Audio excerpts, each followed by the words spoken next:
and welcome to She Thinks, a podcast where you're allowed to think for yourself. I'm your host, Beverly Hallberg, and on today's episode, it is our policy focus entitled E-Cigarettes and Public Health. And this is an important focus because tragically, almost 500,000 Americans die each year from smoking-related diseases and illnesses. Many of them want to stop but struggle to do so, and instead have transitioned from combustible cigarette use to safer e-cigarette and vaping products, which are shown to reduce the harms of tobacco use. But despite this good news of harm reduction products, there is a large effort by health organizations and lawmakers to eliminate their use. In this episode, we're going to look at the data behind e-cigarettes and vaping products, the regulations imposed upon them, and the best policies and products to reduce tobacco harm, especially among young people. And we have a wonderful guest to break it all down. She is the author of this month's policy focus. Her name is Lindsey Stroud. Lindsey Stroud is a visiting fellow at Independent Women's Forum, and she is also the director of the Taxpayers Protection Alliance's Consumer Center, where her main focus is on providing up-to-date information on adult access to goods, including alcohol, tobacco, and vapor products, as well as regulatory policies that affect adult access to other consumer products. She has testified before state and international lawmakers and led coalition efforts, and it's a pleasure to have her on the program today. Lindsey, thank you so much for being here. Oh, thank you, Beverly, for having me on here. You make me sound a lot fancier than what I feel. Well, one of the questions I had for you is how does somebody get into this policy focus, studying combustible cigarettes versus e-cigarettes, vaping products? How did you decide to not only work in the policy field, but go into this specific area?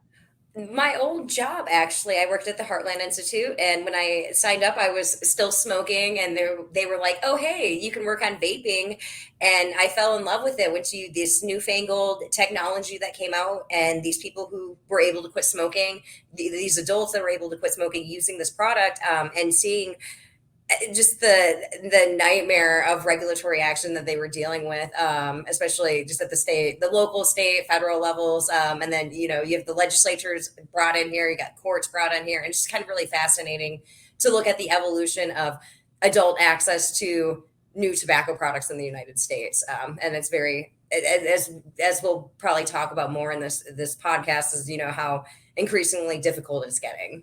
Yeah, and people can find this policy focus on IWF's website, IWF.org. So if they want more information, we're going to break it all down here. And I thought we would start by talking about just the history of cigarette use and also what we've learned about its use over the years. So I know probably like many people, most of my grandparents smoked decades ago. Is before we realized it did cause health harm, and many people tried to get off of it. Some people couldn't, and now we have these other products that aren't as damaging, that do have harm reduction. But can you give us a little history lesson about the origins of cigarettes, when we learned that they could cause things like lung cancer, and the evolution to the innovation we find ourselves in today? Yeah, absolutely. So, I mean, tobacco, if you know your history, the South and the Civil War, tobacco's have been a staple crop of the United States, for years. It wasn't actually until the early 1900s that actually combusted tobacco most people tended to actually chew their tobacco back in the day. Then the cigarettes weren't a thing until really the last 100 years and everything. But it wasn't until the 1950s, 1960s that you started seeing the health community coming out and kind of studying the effects of cigarettes. And so in 1964, which was 2 years after England had done their report, you had the Surgeon General report on smoking, which linked combustible cigarettes with a cancer. So that was pretty much when you started to see this big anti-cigarette smoking, or I don't want to call it an anti-push. It was push for more information is what I like to call it. Like, hey, these products probably aren't that good for you, and you probably shouldn't be advertising them as such. But like since then, you've seen the trying to reduce the cigarette rates because they are, very harmful for you. It's one of the only consumer goods that if you use it as intended, you are going to die by using this product. And in the years since then, you've seen, because it's such a hard addiction, you've seen people trying to quit smoking and not being able to. There's been the pharmaceutical companies have kind of come in with nicotine replacement therapies. A lot of the public health people will be like, hey, cold turkey. But researchers kind of started to look at the nuances of why people are smoking. And it was said in 75, but it's Michael Russell, who people smoke for the nicotine, but they die from the tar. It's the combustion of cigarettes which causes the most harm. You can chew tobacco, even cigars have a very less risk profile on them. But it's that the whole lighting it up, smoking that part. That's what, like, cigarettes have about 700 ingredients in them. When you light them on fire, it comes into like 6,000 chemicals. So you've had modern, products that come out, whether it's smokeless, heat not burn, or e-cigarettes, which allow you to get these nicotine without that tar. And I So know people when who have a history of smoking understand the addiction and the connection to it. I read an article years ago that I thought was really insightful, and it was somebody who was a smoker talking about a cigarette as a relationship. It's always there when you yes. need a break. It's there. What do you find from the psychological side and the addiction side? Why is stopping cigarette smoking such a hard thing for people to do? Well, I think you just said it best. I think that cigarettes are, you equate them with so many things. People will have a meal and then they have a cigarette, or there's a Sam Cooke song, cigarettes and coffee. You're driving, these little, just, it's a habit, that hey, I have my cigarette. This is how I do it. I think that's a big part of it. And I think it's also why vaping has been such a really big phenomenon on getting people off of cigarettes, because it's that hand to mouth function versus all the other nicotine replacement therapies that you get, whether it's patch or gum. It doesn't mimic what you're used to being able to do. But I think that people just, it is a relationship. And by the way, I did just quit smoking a week ago, actually. And I'm on my, Congratulations. and when you bring with this habit, I just flew into DCA today, and that's what I was worried about, was like, okay, you get off the plane, you go immediately to get your Uber and you smoke a cigarette. And so it's that habit. And I did okay. I vaped instead of smoking, combusted cigarette. But I think that's what's really difficult, because it is a consumer good that you do. Like, most people smoke a pack a day. That's 20 cigarettes a day. There's a lot of instances that they use that in. Well, let's talk about the innovation of e-cigarettes and vaping products. Break it down to how these products actually work Okay. and really why they're healthier. What is it about them that makes them less harmful to people? Okay, e-cigarettes aren't even that new. It was one of the bigger tobacco companies, like in the 80s or like 90s, that actually introduced and like had actually sold like this, what would have been like a modern e-cigarette. It had really lukewarm approval, but it was in 2007 with Han Lick who came up with what's considered the modern e-cigarette, and the device that we all now see that. And it was actually 2003 in China that he kind of invented it, brought it to market. It wasn't until 2007 when they were introduced into the States. And those are the Cigalikes, the old school ones. I think people would probably remember watching the blue commercials, where the black little cigarette people were smoking that you could smoke inside. And the advent of, like, I mean, it really is a consumer driven good. You had Han Lick, this inventor who kind of came out with this technology, and people were able to actually use it and been able to quit smoking. So the technology of an e-cigarette, it consists of a battery, and then it consists of a liquid that you then heat. You use that battery to heat up that liquid, and it produces an aerosol. And that liquid, it's about usually 5 ingredients, mostly for nicotine, flavoring, propylene glycol, and vegetable glycerin. All of those are actually found in combustible cigarettes, maybe not the glycerin or anything, but the combustible cigarette has a heck of a lot more other chemicals added to it, that you light on fire, and you don't light this on fire. So the aerosol that's produced is significantly less harmful. A Cochrane review just came out about a month ago, actually, that did find that e-cigarettes are also like helpful. They're more helpful in nicotine replacement therapies, the FDA approved ones, and helping adults quit smoking.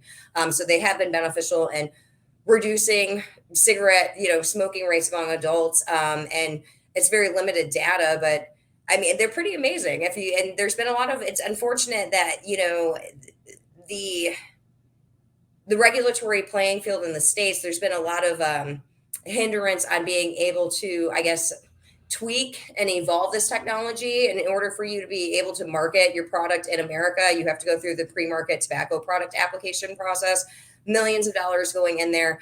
And if you want to, like, say there's a problem with your product, or, years down the road, you'd have to go do another application in order to address that. So we're kind of stunted in tobacco harm reduction in the states, just through the regulatory process. Well, one of the things I think is interesting is when you think about other ways people try to stop smoking, Nicorette gum is what pops into mind. That's never thought of as a negative thing. If somebody is using Nicorette to stop smoking, you think that's a positive step. Do people not feel the same way about e-cigarettes for a certain reason, do you think? Oh, they hate e-cigarettes. Well, it's the Nicorette gum is I like to call it the battle between the tobacco companies and the pharma companies. Nicorette is produced by one of the larger pharmaceutical companies. There's this wonky notion that e-cigarettes are this newfangled device, to get this next generation hooked. And actually, if you look at the history of e-cigarettes and even big quote unquote big tobacco being involved with it, e-cigarettes first came into America in 2007. It wasn't until 2012 with one of the larger tobacco companies purchasing one of the then existing e-cigarette brands. So they kind of looked at it like it was a gimmick. But when you compare it to any other consumer good, we're not stopping Volkswagen from making an electric vehicle. If anything, we're trying to tell them that if you look at California, which is banned flavored tobacco and e-cigarette products, and by 2035, all of their vehicles have to be electric vehicles. So we get this. Well, cars can be safer, but we're not. Nobody's banning combustible cigarettes. Now, is the argument that there's enough science that shows that still e-cigarettes are harmful to you, that it causes lung cancer, among other things, vaping products are harmful to you, so that's why it needs to be regulated? Now, whether or not that's a good argument or not, is that their perspective, that these are still extremely harmful, and is that accurate? Does the Oh, science back that up? there's no science to back it up. The big argument is the what if, the long term. That seems to be now. We have, over 10 years of research on the immediate health effects of e cigarettes, and they are significantly less harmful. Government public health agencies have actually studied this unbiasedly, and they are finding, when you compare it to a combustible cigarette, the aerosol that's produced from an e-cigarette is tremendously less harmful. The big thing now that we don't know these long-term damage, which is a stupid argument when you think of it. It's like, well, if there's no short-term damage, what long-term? Where's this long-term damage going to come out of?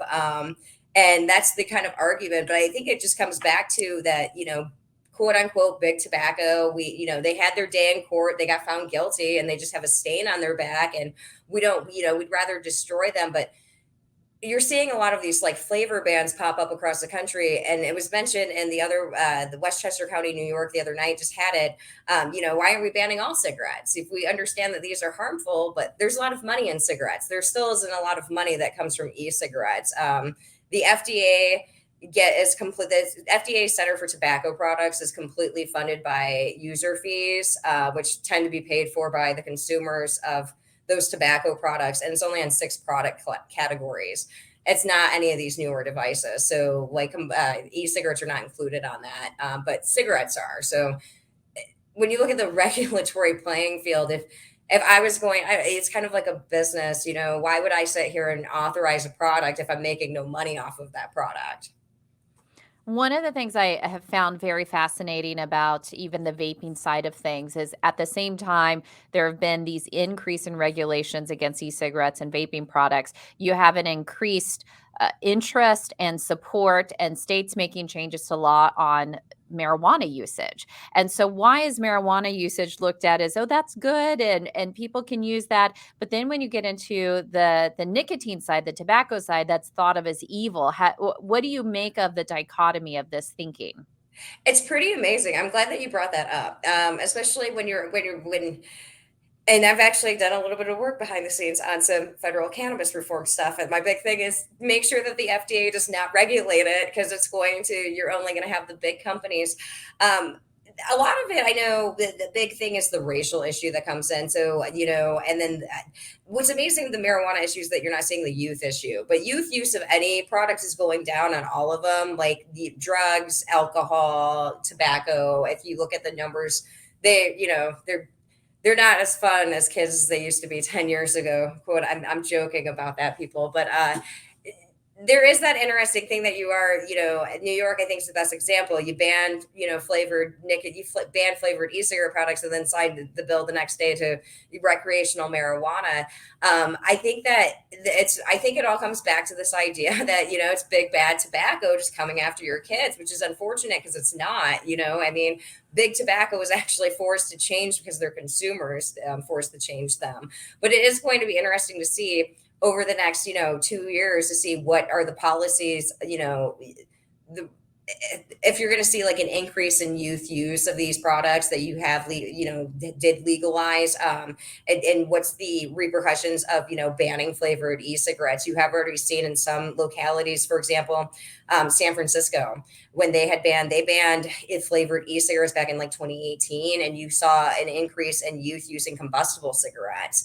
I know I've been tracking 18 to 24-year-old data on smoking rates, and 3 out of the 4 states with flavored e-cigarette bans did see an increase in smoking rates among their 18 to 24-year-olds, their young adults. Yet when you look at all of the states, on average, it decreased by 20% between 2020 and 2021.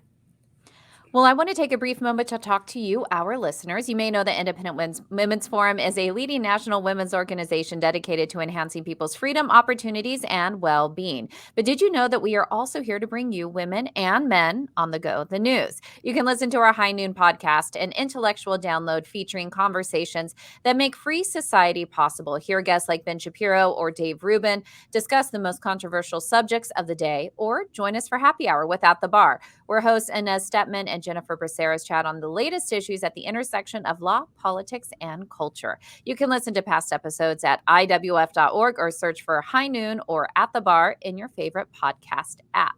Now, Lindsey, I do want to focus just a little bit on young people there. You were just mentioning that regulations on e-cigarettes and vaping products don't necessarily make your child not smoke, not use them. And I think so many people, when they hear about regulations on vaping products, e-cigarettes, they think, well, I don't want my child to smoke, so this is a good thing to do.